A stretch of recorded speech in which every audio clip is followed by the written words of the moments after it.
I was running this old fence this afternoon and really thinking about the hedges that were built around my life and my family life through that old house down there and a few other home places of grandparents and parents. And we think of hedges today as maybe shrubbery or something we have to trim, but the good book refers to it several times as a source of protection.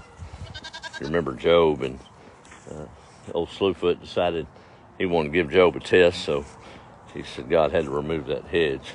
Another story for another time, but a hedge back in those days was a form of protection.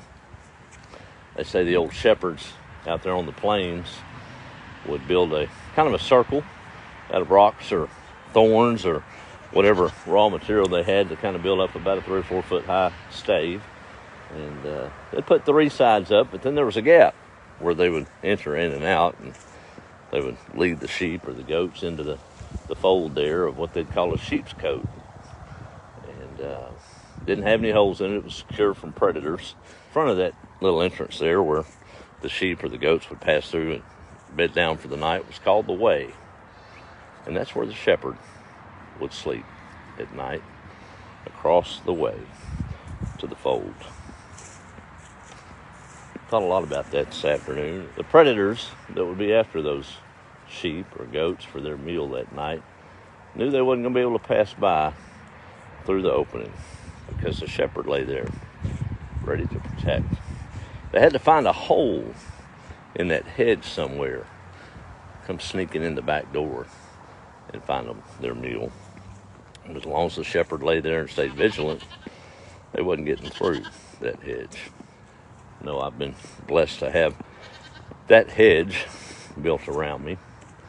I look at our country and state of our society and our churches, and I wonder sometimes if we've allowed those small holes in the hedge to let those things come in.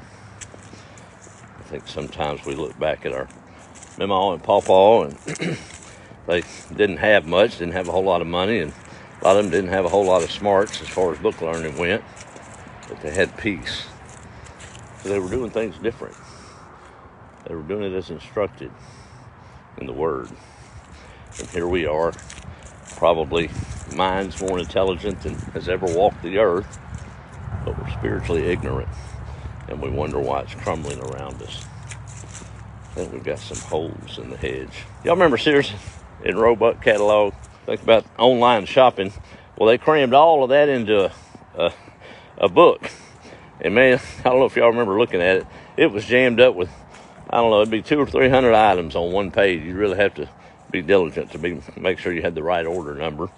And they'd ship it to you. And they had a thriving business back in the day. There's tell about an old boy that decided he wanted a birdhouse. He's flipping through the catalog there and come across the one he'd like. Never done it before, and thought he'd just put a little birdhouse up in his tree in his front yard and watch the birds eat. So he ordered it, and sure enough, a couple of weeks, not 2 days, it came in, and he went to putting it together per the instructions. He did it by the book. I mean, followed every direction, and the more he did it, the bigger it got. He kept following the directions, and the more he put it together, the bigger it got. Massive looking thing by the time he got done. He was sure he'd done it right, and he went to hoist it up in that tree, took a tractor to get it up there, and I mean, it was the ugliest thing he thought he'd ever seen in that tree. Couldn't figure out where to put the bird feed. Probably take 200 or 300 pounds to fill it, he figured. So he thought something had to be wrong. So he wrote a letter to Sears and Roebuck, and they called him. Said, "Sir, I'm so sorry. There's been a horrible mix-up." Said, I know you ordered a birdhouse, but somehow we got the numbers mixed up, and we sent you a sailboat. He said, "Well, a sailboat? No wonder that thing looks so crazy up in that tree. I didn't think that was a birdhouse." Well, I'm not real happy. So, well, you may not be happy, but think about the poor old boy that ordered the sailboat that got the birdhouse for his boat race. He's still struggling. Lighthearted, I know, but when you think about us today and we're trying to do what they tell us, and do it the way they tell us to do it and all of their learned knowledge, sometimes we depart the good book. God says he never changes, right?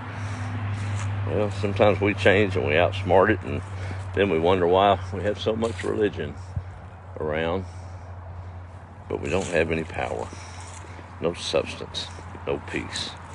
We struggle with depression, and anxiety, and broken marriages. And so easy just to walk away from things instead of stopping for a minute, making sure the master's at the way to find the holes in the hedge.